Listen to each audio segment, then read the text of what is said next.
Hello everyone. In this video, I want to take a look at how we make conjectures in geometry. So to start off with, a conjecture is another word for hypothesis. So basically it's what we think is going to happen, or what we think is true about a specific statement or about a specific group of shapes or specific numbers. There are a couple of different methods we use to make conjectures, and they're both based in reasoning. So our two kinds of reasoning, we have deductive and we have inductive. So the first one, deductive reasoning, this is like Sherlock Holmes. So what we're doing is we're using facts and laws and properties and other things that we already know to be true to come to a conclusion. The second kind, inductive reasoning, this is where we're developing patterns. So we can look at a string of numbers, we can look at a bunch of different kinds of shapes, and then we'll take a look and see if we notice any sort of pattern, and we can use that to make our conjecture. So what I'd like to do is take a look at two examples and come up with some conjectures about these statements. So the first example, make a conjecture about the sum of the angles in a triangle. So I'm given a couple of specific triangles here to work with. So the sum, that means addition. So what happens when I add up the angles in a triangle? Okay, so let's just take a look at these three examples and see what happens. So for the first one, the sum, we have 45 plus 45 plus 90. So the sum, when we add all these up, 45 and 45 is 90, plus another 90, we end up with 180 degrees. All right, let's do the same thing for our second triangle. So our three angles here, we have 45 plus 67 plus 68. And if we add these three together, 45 and 67, that's 112. And plus 68, we also end up with 180 degrees. Okay? Now, two specific examples. This is not quite enough to notice a pattern, so let's try out the last one. So the last one, we have 26 plus 132 plus 22. So 26 and 132, if I add those together, let's see, we end up with 158. And then if we add 22, we also end up with 180 degrees.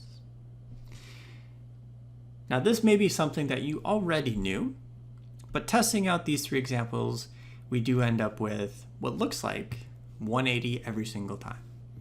So maybe I'd make a conjecture. I could say that the sum of the angles of a triangle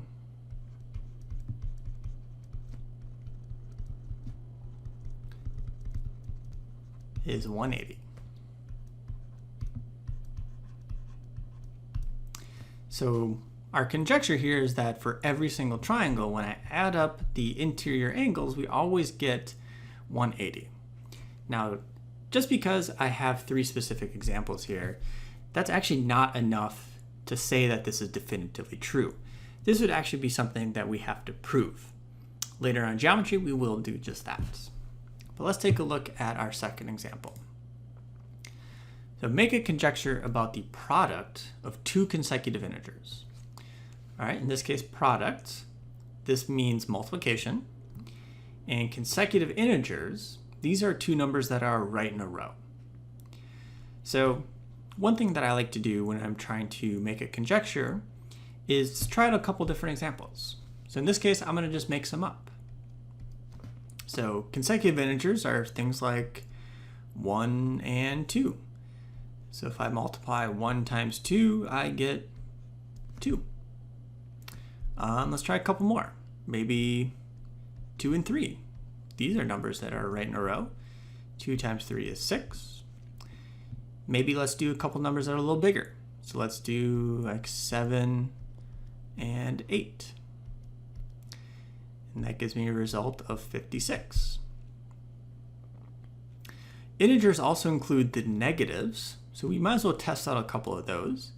So -4 and -3.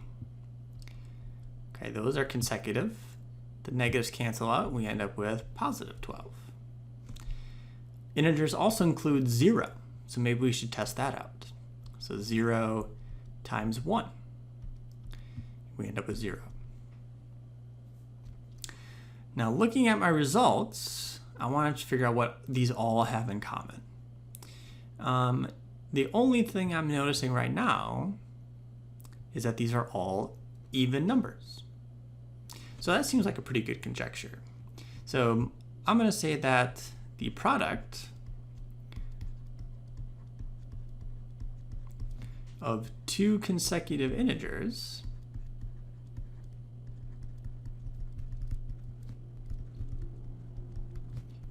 is even. So what we're saying here is that any two consecutive integers I pick out, no matter where they are, when I multiply them together, I end up with an even number.